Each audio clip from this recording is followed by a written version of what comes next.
Hello everybody and welcome to NPTEL online certification course on cryogenic electronics for quantum computing. This is lecture number 29 and we will continue our journey of device modeling at low temperature. So what we will be learning in this lecture is looking at the current equation and the subthreshold swing. We will look into what. So let's flash back to our earlier sort of lectures and give you an idea. So, the idea was for any device model, be it cryogenic or at room temperature, you generally find out the potential, charge and then the current, right. You integrate the current from source to drain and then you try to find out the total current flowing through the device when you have applied bias given to the drain side and the gate side. We also learned that there are three charges: fixed charges, mobile charges and interface trap charges. Now, more so another, the mobile charges and the fixed charges gets affected by incomplete adhesion, whereas interface trap charges gets affected at cryogenic temperature by its occupancy, right. So please understand in this manner that therefore, the major issue which lies is basically the extraction of the charge at cryogenic temperatures, right. And from there we can actually derive the total drift current which is flowing through the device. We also learned that in our previous lectures that the Fermi level is somewhere between the, if it is a p-type semiconductor, in somewhere in between the acceptor level and the valence band, right, somewhere in the middle of that. But if you do an incomplete adhesion, as understood, it shifts away from the valence band and becomes closer to the acceptor levels in the band diagram. So, keeping these in mind, we will go ahead and do a current derivation. Why this lecture is important? Two things. Current gives you a brief idea about how the current is flowing, and subthreshold swing gives you an idea about how fast the switching can be. So, if you want to use these devices in cryogenic temperature for switching purposes, subthreshold swing parameter is one of the most important parameters. So, with these two important sort of guideline, let us start the lecture and let us look at the current derivation. So, as is true for any of the devices which are in the domain semiconductor devices, we start with drift diffusion model, right, drift diffusion transport model. What is drift diffusion? Primarily it states that there are two mechanisms by which electrons can flow from point A to point B. One is if you apply an electric field, the electrons will move in the opposite direction of the electric field with a force equals to small e into capital E, that is known as drift, and there will be also a diffusion because of the change in the concentration. If there is a concentration gradient between point A and point B, that will result in diffusive transport. So, there are two types of transport, one is drift, another is diffusion, and diffusion occurs when there is a difference in concentration between 2 points. However, at this stage, since it is a very nascent stage, we are not considering any ballistic or transport effects, right. So, this is not considered, right. We are considering for all practical purposes the drift and diffusion transport. Now, let us just look at the fact that you have basically your drift diffusion transport phenomena has been taken care of, and this implies that you will always have a substantial amount of current because of electric field present. Now, if therefore, the drift current will be 0 if you remove all the biases, applied biases to the circuitry. Similarly, diffusion will vanish if there is no potential, there is no gradient of the charge carriers. What we have not done is, and this is quite interesting, is that we have not considered ballistic and quantum phenomena. What is the meaning of ballistic and quantum is something like this. Ballistic primarily means that the mobility is infinitely large, there is no scattering between the charge particle and the lattice, and therefore, the current is effectively very large, right, and happens when you have very, very short channels, ultra short channels. You also have something known as quantum confinement effect, and this occurs when the device dimensions are relatively very small, and rather than having continuous energy level in the valley, you have split, the energy levels are split and they are always at a discrete energy levels, and the electrons can occupy only these discrete energy levels. Under such a scenario, if there is a drift available, then we define that to be as a quantum transport. So, these two are not considered for all practical purposes here. Does not make my life any sort of easier, because we are in any way doing an understanding of the drift phenomena. So, let us look at the drain to source carrier expression IDS. IDS is given by the equation given by this here. right, where IDS equals to minus mu times W by L, right. If we integrate VSB, VSB is source to bulk to drain to bulk. So, it is basically source voltage to drain voltage, and if we integrate mobile charges multiplied by voltage, which is the channel voltage, the integrate with respect to dVCH, then we get the ID value, right. Now, it looks very simple and easy, but if you look very carefully, VSB is basically my source to bulk, right. For all practical purposes, this potential is approximately equals to 0. And then you have VDB, DB is basically drain to bulk, right, and this is basically the applied potential which we give. So, this is VDS, drain to source actually, because source is generally grounded. We are again considering here that the substrate or the bulk, since we are written B here, is typically grounded in this case. So, there is no body effect coming into picture. Mu is defined as the mobility, we assume this to be constant, but we will revise it as we visit it. W by L is defined as the aspect ratio, right, it is width upon length as we discussed already. QM is basically the mobile charge in the channel, and VCH is the channel potential. So, if you look very carefully, drain current is directly proportional to the mobility and the aspect ratio, which means that one way of increasing the drain current is to make your width larger, but if you make your width larger, you end up having a larger area, right, and so that is the price you have to pay for a larger current. Why do we integrate with respect to channel? Because what we do specifically is, when we have a channel here, let us suppose I have a channel here, then what we do is we divide this into smaller strips here. The whole channel is divided into smaller strips, and we try to find out the change in the voltage at this particular point at dVCH. You got the idea, right? That the change in the voltage here is dVCH, and this is where the channel potential comes into picture. So, if we find out dVCH and if we integrate the channel potential from source to bulk, I get the total potential variation. QM is the mobile charge and VCH is the channel potential which you see. Now, sometimes say linear regime approximation, or we say linear approximation. We simply say this to be as a linear approximation, which is shown here. In the linear approximation, we assume that the mobile charges are sort of independent of the value of the channel potential. So, whatever be the value of the channel potential, the mobile charges always remains fixed at that particular point, right. So, we will consider two cases, one is the linear and one is the saturation. So, the top one which you see is linear. So, since QM is always independent of VCH, what we do is that we take QM. So, if you go back to the previous slide, if this is independent, I can take QM outside the integration side, and when you integrate from VSB to VDS, the VCH, the channel potential varies from 0 to VDS, and that is the reason you will see that IDS equals to minus mu n W by L into QM times VDS, where QM is the mobile charge carriers available to you.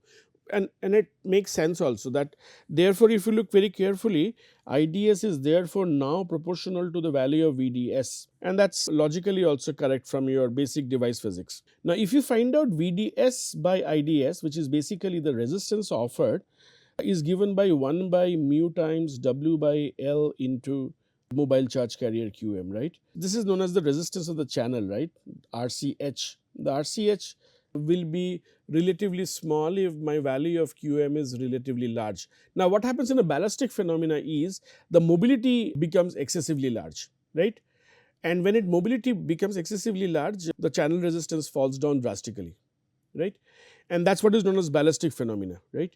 We are not considering that in our derivation here. We are assuming that it is non-ballistic, linear. What do you mean by linear? Linear basically means that if you increase the voltage at a particular point, the current will also increase in a linear fashion. You see, IDS and VDS here are related in a linear fashion, right. So, if you plot VDS here versus IDS, right, for very small values of VDS, this is, please understand, this is very small values of VDS, then this becomes almost a straight line whose slope will be given by this quantity, right.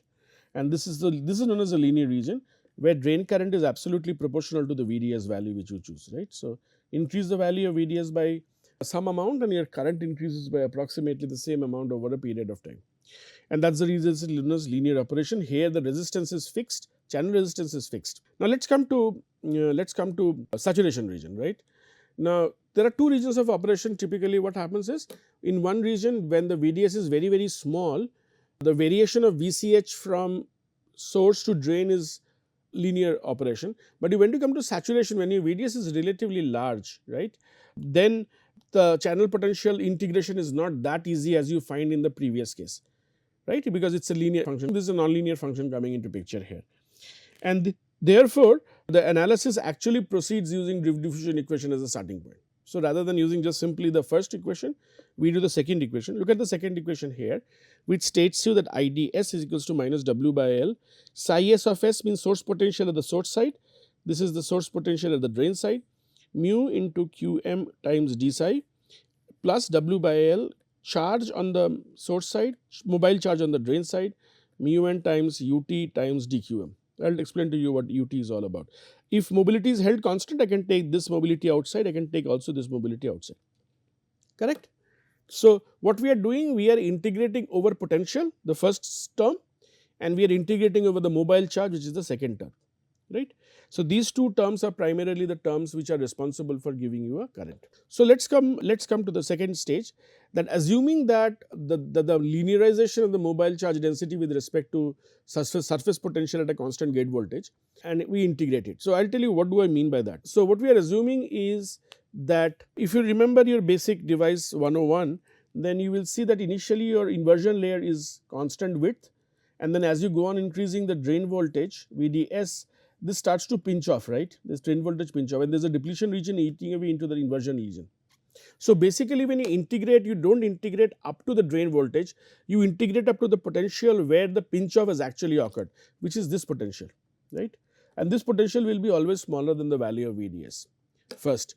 The second thing is we assume it to be linear in region, right, linearization is there, and then from there if you find out, I get a complicated equation of IDS which is given by this quantity here, where the other quantities are known, charge on the drain side, mobile charge on the source side, this is source side, this is drain side, this is my oxide layer per unit length here, and I have this again, this is defined, UT is the thermal charge KT by Q.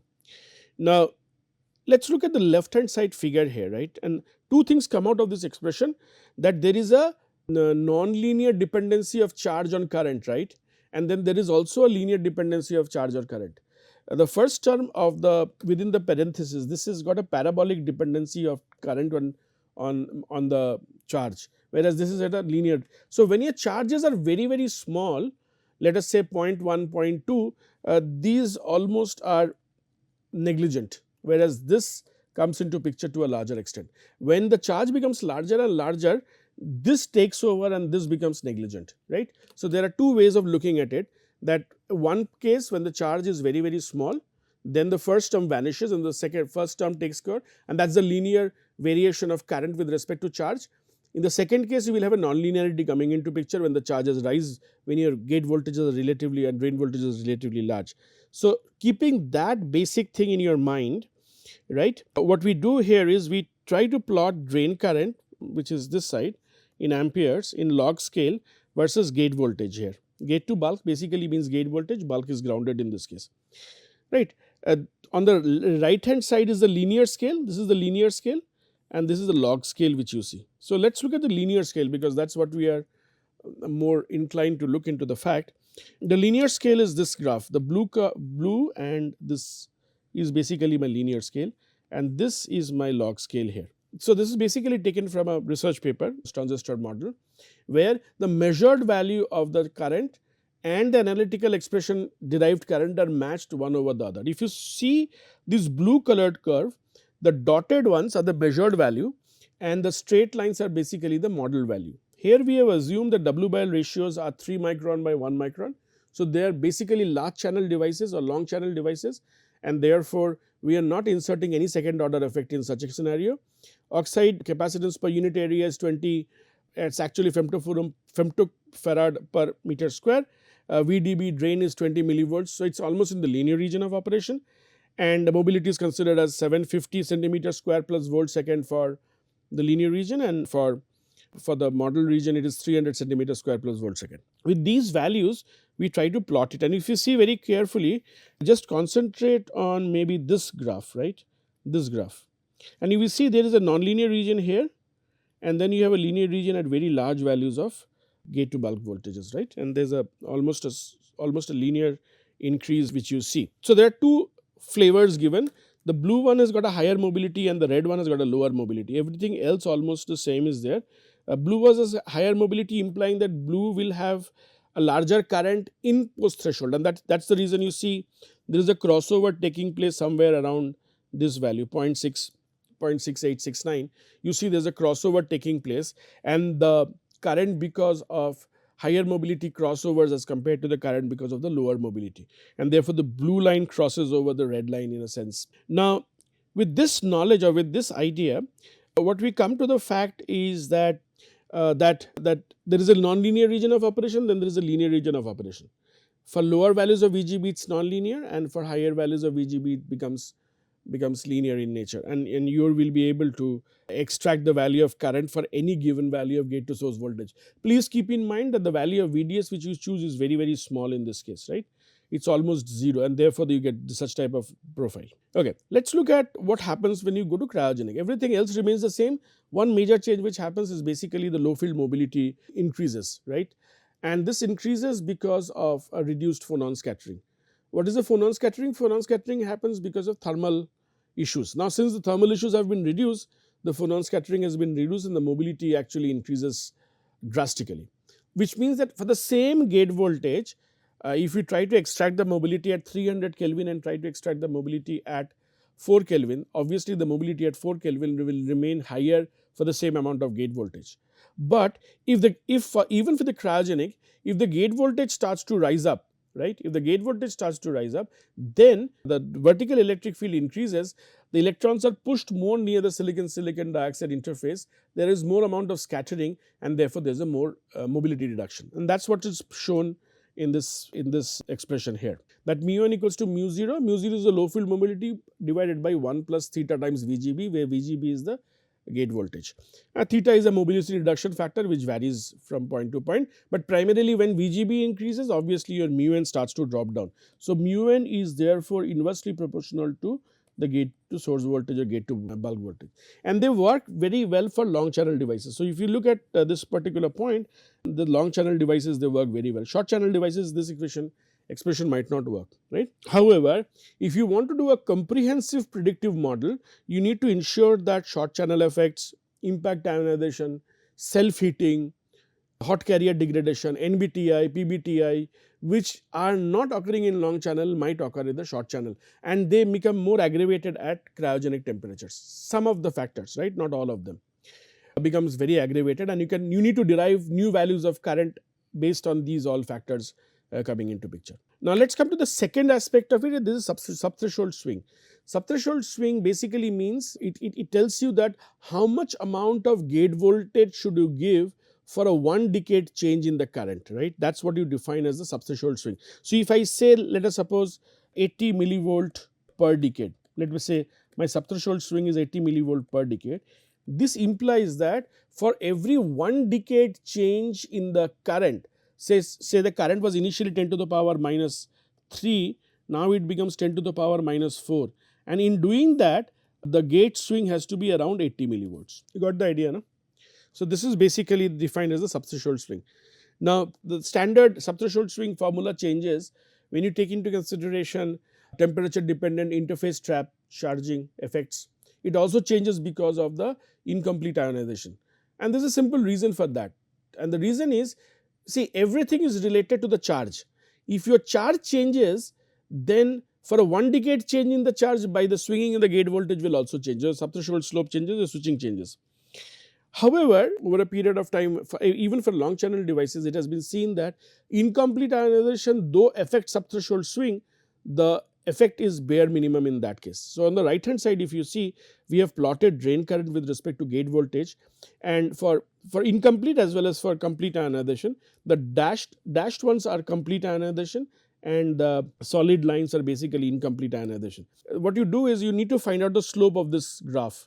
Once you find the slope of this graph, you get the value of the subthreshold swing. Now, if your interface trap charge density is also very high or low, it also affects your subthreshold swing to a larger extent. Now, how do you define subthreshold swing? It is given as n ut ln of n, where ln of 10 by, because I require 1 decade change in the current, that is the reason you see a natural log of 10. Ut is kT by q thermal equivalent, and n is a factor, slope factor given by del VGB del psi s, right, the rate of change of gate voltage with respect to the surface potential. Now, if I assume that the Fermi level due to the trap is non-existence, or f of st is equals to 1, then we get del VGB del psi s. This expression is given by this quantity here. You do not have to derive it, or you do not have to even revise it. You just need to look at this formula here.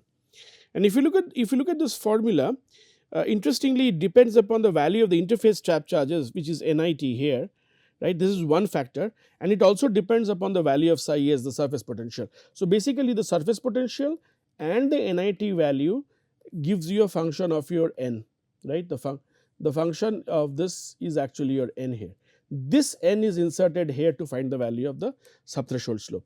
Now, what we have seen is that subthreshold slopes are very low at cryogenic temperatures, right, which means that the switching speeds can be higher. Now, typically the observed value of subthreshold slope at very low temperature is around 10 millivolts per decade, which is much less than 60 millivolts per decade, which is the ideal value which you see.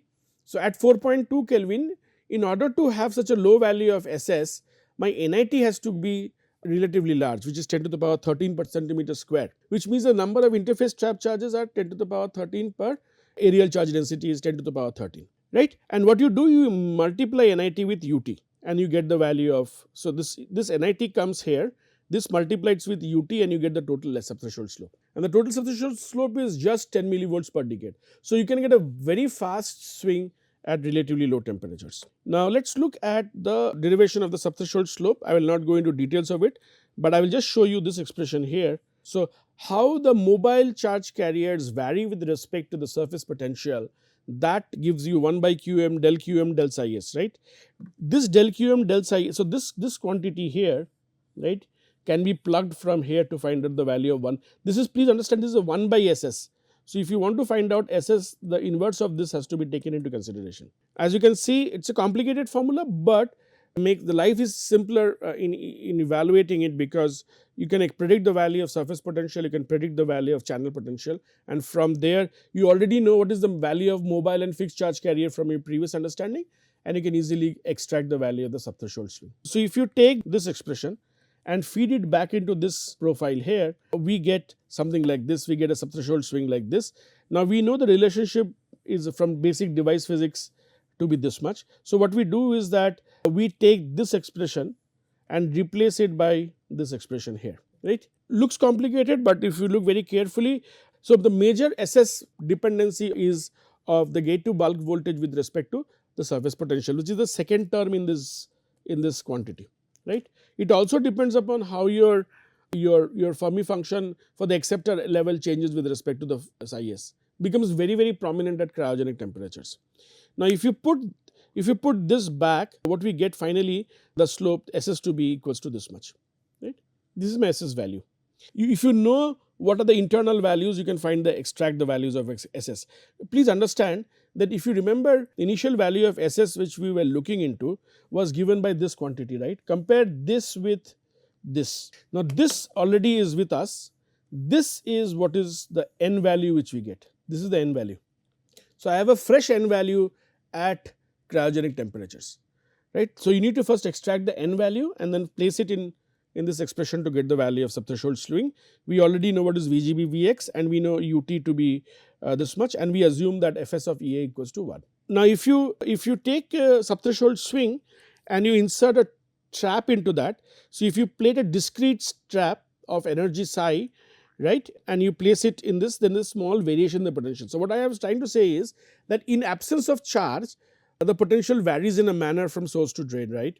If you put a charge at the silicon dioxide interface, be it interface or oxide trap charges, the potential variation changes, right, and that influences the subthreshold swing. So, you need not worry about these expressions at this stage, but at least you understand this important point, the physical point, that because of the trap there will be a change in the subthreshold swing for all practical purposes. Now, the final value of SS therefore is given by UT ln of this quantity, right, ln 10 of this. This happens to be the n value which we choose. This n value we have extracted from the previous discussion which we have, and therefore this is without any interface trap charges. If we take interface trap charges, we add this extra term here, right, q nt by cox into gt. Gt is the degeneracy factor, generally for all practical purposes as taken to be 1. So, this becomes 1 by 4 or 1 plus 1 2 by 4. So, I get q nt divided by 4 times cox if you take gt equals to 1 ln of 10. This gets added up with n ut ln of 10. So, if I take ln of 10 outside, right, a natural log of 10 is a fixed value outside, I get q times nit divided by 4 cox, right, plus n of ut. This is the final expression for the subthreshold slope at cryo, right, and it depends upon two factors, on the value of NIT, which is the interface trap charges. It also based on the value of the thermal potential in this case, right. So, let me recapitulate what we did in our this half an hour. We looked into the two aspects. One was derivation of current equation, and we looked into the derivation of subthreshold swing. Current equation is relatively easy because you are only calculating the charge and from there integrating from source to drain. Subthreshold swing was slightly complicated because you need to take into account not only the mobile charge carriers while switching is taking place in the inversion layer, but you also need to take care of the mobile charge carriers. So, the final value of the subthreshold swing with cryo is shown in this slide, and this will help you to extract the value of the subthreshold swing, and therefore, how fast the switching can happen when from 1 to 0 and 0 to 1 when you are actually working in the cryo region. So, with this, let me stop today's lecture. I hope you enjoyed it. We will meet the next time.